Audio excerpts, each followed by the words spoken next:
चलिए जानते हैं आज की देश और दुनिया की सिलेक्टेड काम की और बड़ी खबरों को विस्तार से। लेकिन अगर आपने अभी तक इस वीडियो को लाइक नहीं किया है तो भी लाइक कर दीजिए और चैनल को भी सब्सक्राइब कीजिए। तो चलिए बढ़ते हैं अपनी पहली खबर की ओर। हमास का इजराइल पर बड़ा हमला, आईईडी की मदद से उड़ाया टैंक। खबर निकलकर सामने आई है दोस्तों कि इजराइल पर हमास ने बड़ा हमला बोला है। हमास ने आईईडी की मदद से इजरायली टैंक को उड़ा दिया है। इजरायली टैंक को उड़ाने के लिए हमास के आतंकियों ने टैंक के नीचे रखा आईईडी। टैंक के नीचे आईईडी रखने का वीडियो जारी करके हमास ने एक तरह से इजराइल को खुली चुनौती भी दी है। तो इसी बीच बढ़ते हैं दोस्तों अपनी अगली खबर की ओर। बजरंग पुनिया के बाद अब विनेश फोगाट ने खेल रत्न अर्जुन अवार्ड लौटाने का किया ऐलान। आपको बता दें कि साक्षी मलिक के कुश्ती छोड़ने के बाद पहलवानों के पदक लौटाने का सिलसिला जारी है। अब विनेश फोगाट ने माइक्रो ब्लॉगिंग साइट एक्स पर पोस्ट करते हुए कहा है कि मैं अपना मेजर ध्यानचंद खेल रत्न अर्जुन अवार्ड वापस कर रही हूं। उन्होंने कहा, इस हालत में पहुंचाने के लिए ताकतवर का बहुत आभार। विनेश ने इसके लिए एक पत्र भी लिखा। आपको बता दें कि इससे पहले बजरंग पुनिया अपना पद्मश्री लौटाने पीएम आवास पर गए थे। यहां पर वे आवास से कुछ दूर फुटपाथ पर अपना मेडल छोड़कर लौट आए थे। चलिए बढ़ते हैं अपनी अगली खबर की ओर। याह्या सिनवार की खुली चुनौती, इजराइल पर जल्द होगा बड़ा हमला। खबर निकलकर सामने आई है कि इजराइल का मोस्ट वांटेड गुनहगार और हमास का मुखिया याह्या सिनवार इजरायली आर्मी की पहुंच से दूर है। लेकिन आईडीएफ के अनुसार उसने सिनवार को चारों ओर से घेर लिया है। सिनवार का खेल जल्द ही खत्म होने वाला है, परंतु ऐसा लगता नहीं है, क्योंकि ऐसा होता तो सिनवार इजराइल को खुली धमकी न दे पाता। इसी बीच बढ़ते हैं दोस्तों अपनी अगली खबर की ओर। सीएए देश का कानून, कोई इसे लागू करने से रोक नहीं सकता, बोले केंद्रीय गृह मंत्री अमित शाह। आपको बता दें कि केंद्रीय गृह मंत्री अमित शाह ने मंगलवार को कहा कि संशोधित नागरिकता कानून को लागू होने से कोई रोक नहीं सकता, क्योंकि यह देश का कानून है। उन्होंने पश्चिम बंगाल की मुख्यमंत्री ममता बनर्जी पर लोगों को इस मुद्दे पर गुमराह करने का आरोप लगाया। यहां नेशनल लाइब्रेरी में प्रदेश भाजपा की सोशल मीडिया और आईटी इकाई के सदस्यों की बंद कमरे में एक बैठक को संबोधित करते हुए शाह ने कहा है कि सीएम को लागू करना पार्टी की प्रतिबद्धता है। इसी बीच बढ़ते हैं दोस्तों अपनी अगली खबर की ओर। कश्मीर से जुड़े तीनों नए कानून हुए लागू, आज राज्य में क्या कुछ बदल गया। खबर निकलकर सामने आई है कि जम्मू कश्मीर पुनर्गठन अधिनियम 2023 मंगलवार को लागू हो गया। इस कानून में कश्मीरी प्रवासी समुदाय के 2 सदस्यों और पाकिस्तान के कब्जे वाले कश्मीर से विस्थापित समुदाय के एक व्यक्ति को जम्मू कश्मीर विधानसभा में मनोनीत करने का प्रावधान है। इसके अलावा जम्मू कश्मीर आरक्षण अधिनियम 2023 भी लागू हो गया। इसके जरिए कमजोर और वंचित वर्ग शब्दावली में संशोधन करके इसे अन्य पिछड़ा वर्ग यानी कि ओबीसी किया गया है। चलिए बढ़ते हैं अपनी अगली खबर की ओर। सीएम भजनलाल ने गहलोत सरकार का एक और फैसला पलटा, जाने किस बात पर चली कैंची। आपको बता दें कि राजस्थान में बीजेपी सरकार आते ही पूर्ववर्ती कांग्रेस की गहलोत सरकार के फैसलों पर कैंची चलनी शुरू हो गई। सीएम भजनलाल शर्मा ने पूर्ववर्ती कांग्रेस सरकार की ओर से जारी की गई महात्मा गांधी सेवा प्रेरक भर्ती 2023 को बंद कर दिया। भजनलाल सरकार ने इस भर्ती प्रक्रिया को बंद करने के आदेश जारी कर दिए हैं। इस भर्ती के तहत कुल 50,000 पदों पर भर्तियां की जानी थी। सरकार ने महात्मा गांधी सेवा प्रेरक की भर्ती की 13 अगस्त की विज्ञप्ति को ले लिया है। तो इसी बीच बढ़ते हैं दोस्तों अपनी अगली खबर की ओर। राम मंदिर जाने या ना जाने पर फंसा INDIA गठबंधन, बीजेपी ने कसा तंज। खबर निकलकर सामने आई है कि अयोध्या में 22 जनवरी को श्री राम जन्मभूमि मंदिर का बहुप्रतीक्षित अभिषेक, जिसमें प्रधानमंत्री नरेंद्र मोदी जैसे कई प्रमुख लोगों की उपस्थित होगी। यह धार्मिक घटनाक्रम 2024 के लोकसभा चुनाव से पहले एक राजनीतिक मुद्दा बन गया है। प्राण प्रतिष्ठा महोत्सव को लेकर नेताओं, धार्मिक साधु संतों और कई दिग्गजों को निमंत्रण भेजा गया है। यह विपक्षी नेताओं की प्रतिक्रिया है जो चर्चा पैदा कर रही है। केंद्रीय मंत्री मीनाक्षी लेखी ने कहा है कि सभी को निमंत्रण भेजा गया था, लेकिन केवल वे ही आ पाएंगे जिन्हें भगवान राम ने बुलाया है। सीपीआई नेता बृंदा करात ने कहा है कि धार्मिक कार्यक्रम का राजनीतिकरण किया जा रहा है। पूर्व कांग्रेस नेता कपिल सिब्बल ने कहा है कि उनके भगवान राम मेरे दिल में हैं और इसलिए वह कार्यक्रम में शामिल नहीं होंगे।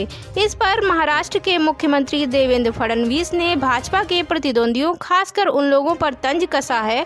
उन्होंने कहा है, जो हमारा मजाक उड़ाते थे, अब यदि आप में साहस है तो अयोध्या आए। तो चलिए बढ़ते हैं दोस्तों अपनी अगली खबर की ओर। मुसलमानों को उकसा रहा खालिस्तानी पन्नू, अयोध्या में बवाल का प्लान, निशाने पर पीएम मोदी का रोड शो। आपको बता दें कि खालिस्तानी आतंकवादी गुरपतवंत सिंह पन्नू अब भारत के मुसलमानों को भड़काने की कोशिश कर रहा है। खबर है कि ताज़ा वीडियो में उसने प्रधानमंत्री नरेंद्र मोदी के अयोध्या में होने वाले रोड शो में हिंसा करने की अपील की है।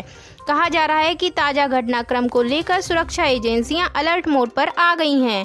पीएम मोदी 30 दिसंबर को अयोध्या में कई कार्यक्रम में भाग लेने वाले हैं। मीडिया रिपोर्ट के अनुसार पन्नू ने यूपी के मुसलमानों से 30 दिसंबर को अयोध्या में होने वाले रोड शो को निशाना बनाने के लिए कहा है।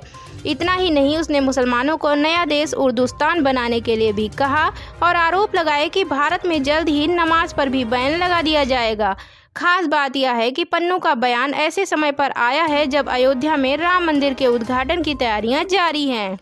तो इसी बीच बढ़ते हैं दोस्तों अगली और बहुत ही महत्वपूर्ण खबर की ओर। मोदी सरकार ने दिया मुस्लिम महिलाओं को परमानेंट हस्बैंड, आरएसएस नेता के बयान पर बवाल। खबर निकलकर सामने आई है कि कर्नाटक पुलिस ने मांड्या जिले में कथित रूप से महिलाओं का अपमान करने को लेकर राष्ट्रीय स्वयंसेवक संघ के नेता काडगा प्रभार भट्ट के खिलाफ मंगलवार को प्राथमिकी दर्ज की है। उन पर और धार्मिक वैमनस्य फैलाने के आरोप लगे हैं।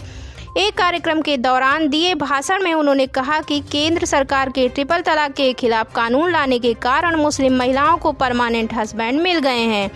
रविवार को कर्नाटक के श्रीरंगपटना में एक कार्यक्रम के दौरान भट्ट ने कहा, अब तक 3 तलाक के जरिए तलाक दिया जाना कानूनी था, लेकिन मोदी सरकार के सत्ता में आने के बाद इसे खत्म कर दिया। इसे लेकर मुस्लिम पुरुषों में काफ़ी नाराजगी होगी। उन्होंने कहा, लेकिन मुस्लिम महिलाएं इस फैसले से बहुत खुश होंगी क्योंकि उन्हें हर दिन नए पति के साथ रहने की आदत हो गई थी, क्योंकि वे तलाक तलाक तलाक कहकर छोड़कर चले जाते थे। तो इसी बीच बढ़ते हैं दोस्तों अपनी अगली खबर की ओर। पार्टी से निकाला तो 40,000 करोड़ के घोटाले का कर दूंगा पर्दाफाश, बीजेपी विधायक की चेतावनी। आपको बता दें कि असंतुष्ट भाजपा विधायक बसनगौड़ा पाटिल यत्नाल ने मंगलवार को अपनी पार्टी को चेतावनी दी कि अगर उन्हें पार्टी से निकाला गया तो वह कोविड-19 महामारी के चरम के दौरान कर्नाटक में बीएस येदियुरप्पा के नेतृत्व वाली भाजपा सरकार में 40,000 करोड़ रुपए की कथित घोटालों का पर्दाफाश करेंगे। उनके बयान पर त्वरित प्रतिक्रिया देते हुए मुख्यमंत्री सिद्धरामैया ने कहा कि येदियुरप्पा के मुख्यमंत्री रहने के दौरान हुई अनियमितताओं के बारे में यत्नाल के उनके आरोप का प्रमाण है कि भाजपा शासन के दौरान राज्य में 40% कमीशन की सरकार थी। यत्नाल ने कहा है कि कर्नाटक में भाजपा सरकार ने कोविड के दौरान भारी भ्रष्टाचार किया है। वे मुझे नोटिस दें, मुझे पार्टी से निकालने की कोशिश करें, मैं उन्हें बेनकाब कर दूंगा। यत्नाल ने येदियुरप्पा और उनके परिवार के खिलाफ खासकर उनके दूसरे बेटे BY विजयेंद्र को भाजपा का प्रदेश अध्यक्ष बनाए जाने के बाद हमला बोला है। उन्होंने कहा कि भाजपा सरकार के दौरान कोरोना प्रबंधन में बड़े पैमाने पर भ्रष्टाचार हुआ था। दरअसल आपको बता दें कि इजरायली दूतावास के प्रवक्ता गाइनीर का कहना है कि शाम 5:48 पर दूतावास के नज़दीक में ही एक विस्फोट हुआ था। दिल्ली पुलिस और सुरक्षा टीम मामले की जांच कर रही है। हमले में कोई भी घायल नहीं हुआ। इजरायली नागरिकों के लिए इजराइल ने चेतावनी जारी की है। यहूदी नागरिकों को भीड़भाड़ वाले स्थान जैसे मॉल और बाजार में न जाने के लिए सलाह दी गई है। लोगों को सार्वजनिक स्थल, रेस्तरां, होटल, पब सहित अन्य जगहों में सतर्क रहने के लिए आगाह किया गया है। तो चलिए बढ़ते हैं अपनी अगली खबर की ओर। दूतावास के पास धमाके के बाद इजराइल ने जारी की एडवाइजरी, यहूदी इजरायली नागरिकों को किया आगाह। खबर निकलकर सामने आई है कि नई दिल्ली स्थित इजरायली दूतावास के पास हुए विस्फोट के बाद इजरायली राष्ट्रीय सुरक्षा परिषद ने भारत में अपने नागरिकों के लिए चेतावनी जारी की है। इजराइल ने हमले को संभावित आतंकी हमला माना है। इजराइल ने यहूदी और इजरायली नागरिकों के लिए एडवाइजरी जारी की है और उन्हें संभावित खतरे से बचने के लिए आगाह किया है। बता दें कि इजरायली दूतावास नई दिल्ली के चाणक्यपुरी डिप्लोमेटिक एनक्लेव में स्थित है। तो इसी बीच बढ़ते हैं दोस्तों अपनी अगली खबर की ओर। राम मंदिर जाने या ना जाने पर फंसा INDIA गठबंधन, बीजेपी ने कसा तंज। खबर निकलकर सामने आई है कि अयोध्या में 22 जनवरी को श्री राम जन्मभूमि मंदिर का बहुप्रतीक्षित अभिषेक, जिसमें प्रधानमंत्री नरेंद्र मोदी जैसे कई प्रमुख लोगों की उपस्थित होगी, यह धार्मिक घटनाक्रम 2024 के लोकसभा चुनाव से पहले एक राजनीतिक मुद्दा बन गया है। प्राण प्रतिष्ठा महोत्सव को लेकर नेताओं, धार्मिक साधु संतों और कई दिग्गजों को निमंत्रण भेजा गया है। यह विपक्षी नेताओं की प्रतिक्रिया है जो चर्चा पैदा कर रही है। केंद्रीय मंत्री मीनाक्षी लेखी ने कहा है कि सभी को निमंत्रण भेजा गया था, लेकिन केवल वे ही आ पाएंगे जिन्हें भगवान राम ने बुलाया है। सीपीआई नेता बृंदा करात ने कहा है कि धार्मिक कार्यक्रम का राजनीतिकरण किया जा रहा है। पूर्व कांग्रेस नेता कपिल सिब्बल ने कहा है कि उनके भगवान राम मेरे दिल में हैं और इसलिए वह कार्यक्रम में शामिल नहीं होंगे। इस पर महाराष्ट्र के मुख्यमंत्री देवेंद्र फडणवीस ने भाजपा के प्रतिद्वंदियों, खासकर उन लोगों पर तंज कसा है। उन्होंने कहा है, जो हमारा मजाक उड़ाते थे, अब यदि आप में साहस है तो अयोध्या आए।